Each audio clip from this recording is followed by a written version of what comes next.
sits with a pen and notepad in his hand, facing two empty seats in front of him, side by side.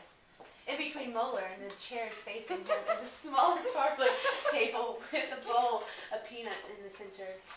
Through the doors enters Louise and Dick Cumberbatch,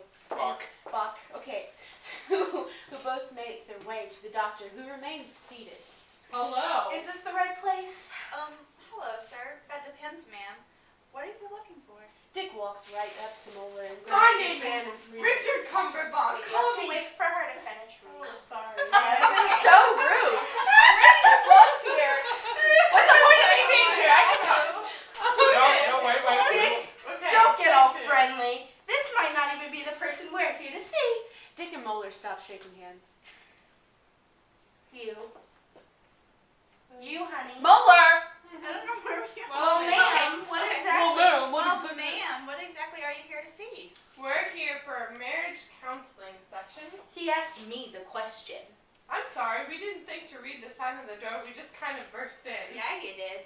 Well, I have a 3:30 appointment with, let's see here, Moeller adjusts his glasses as he reads on his notepad. the Cumberbatches. That's us, the Cumberbatch. Only it's not Cumberbatches, it's Cumberbatch. Come as in come inside. Cur as in it's cold outside, and bach as in I'll be bach. You are so lame. Okay, Dick laughs hysterically as he reveals in his Terminator impersonation. Louis shakes her hand. What the hell is wrong with you? Mueller feigns amusement. That's very good, sir. I am Dr. Francis Mueller. The couple sit Won't you down please have a chairs facing Mueller. What an interesting man. Dick! What an interesting name, Moeller. Francis Moeller. Not too far off from the name Mahler. Louise buries her face in her hand. Here we go. Mahler? Yes, Gustav Mahler, the late romantic Austrian composer. Please, doctor, don't get him started on music. Austrian composer. Yes, fascinating guy he was. Wrote choral works you wouldn't believe existed in the pre-Bernstein area. Sad story, actually. He died of bacterial endocarditis. Fascinating. Dick, nobody cares. I'm sorry, sir. I didn't properly introduce myself. Dick rises and fervently shakes hands with Mueller. My name is Richard Cumberbatch. Call me Dick. Call you Dick? Dick stops shaking hands and returns to his seat. Yes, I know that. Yes, but I'm also the professor of music history at the university. Did you also know that? I did not. No, see, you didn't.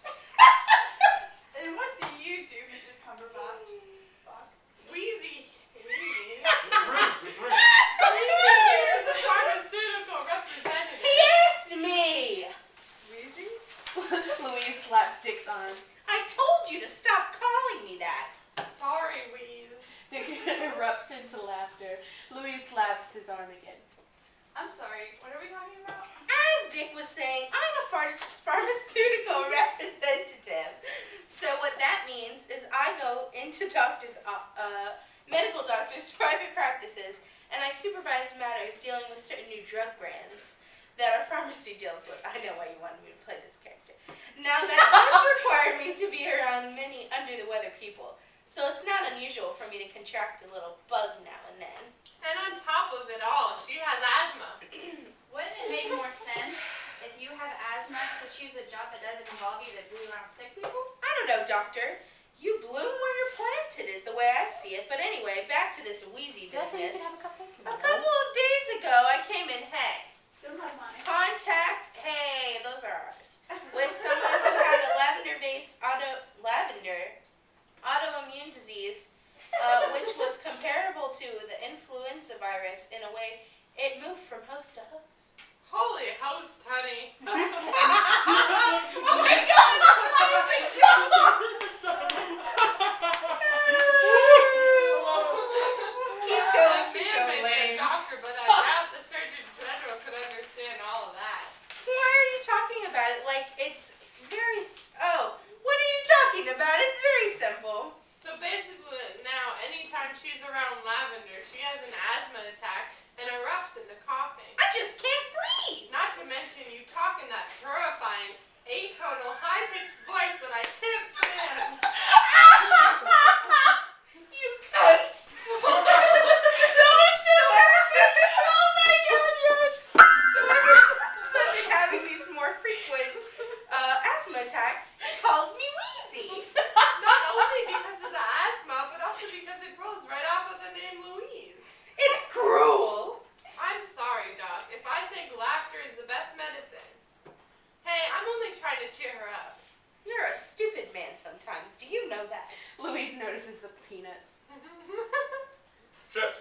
Oh! Hey, are these for anyone? Please.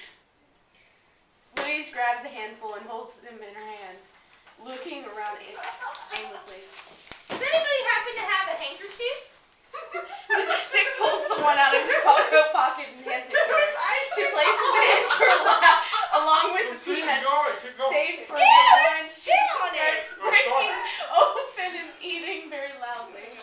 Say, you know, speaking of musical monikers, our last name, Cumberbatch, actually comes from the root of the name of one of the music history's most influential theorists, John Sebastian Bach. Oh, why do you have to say it that way? Have you heard of him, Gustav? It's Francis. Who?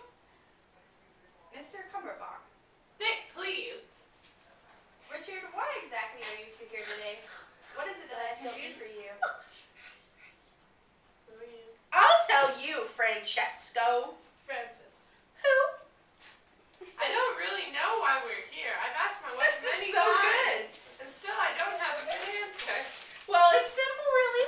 2 nights ago, I was picking up my husband's clothes, which he so lovingly threw on the floor for me to pick up. And as I picked up his shirt, I interrupted into a bout of hacking and coughing. And we Shut up! And so anyway, back to the story. I was coughing and hacking because his shirt smells like lavender. Okay. We don't have lavender detergent. We don't have any lavender scented candles. Ever since I came down with this bug, I've purged my house. Right. What's your point? He's been having an affair! What? Wait, say that again. He's been having an affair. He's been having an affair! What? Right. It's not like I could have happened to walk home from work through a field of flowers or a garden or anything, like the park or Gloria Street. You think he's cheating on you? That part is right between my home and the school. It's the middle of February, Dick. How could anybody... Begins to cough. She covers her mouth. Suddenly she starts coughing again, harder this What time. are you doing? You're being rude to the good doctor. Muller, over here. It's Molar. Ooh. Louise, are you alright? Louise stops coughing, puts her head down to her lap, and sniffs the handkerchief. She rips the handkerchief out of her lap, spilling the peanuts, and throws it at Dick. I'm not... It's gross. Hey now. Are you crazy? Louise rises and points an accusing finger at Dick while trying to hold back her coughs. The handkerchief... it reeks of lavender! Honey, you're nuts. There's no need to be name calling. No, I'm not saying she's nuts. I'm saying her nuts. All over the floor. She made a mess. You're trying to kill me! Louise grabs her purse and runs out of the room. Finally, some peace and quiet. Did you? Did I what? Cheat on her. No, of course not. I just love lavender more than my wife. A music history teacher who hates his wife and loves all things lavender. Say, do you have plans for tonight? Not anymore. Would you like a drink? Absolutely. Then come with me. Molar rises, followed by Dick. The Are we two gay? make their way towards Yeah, I thought she was a man! Listen. I'll take you to one of my favorite places. It's called the Wild Side. Okay. Hey, isn't that a gay bar? Shh!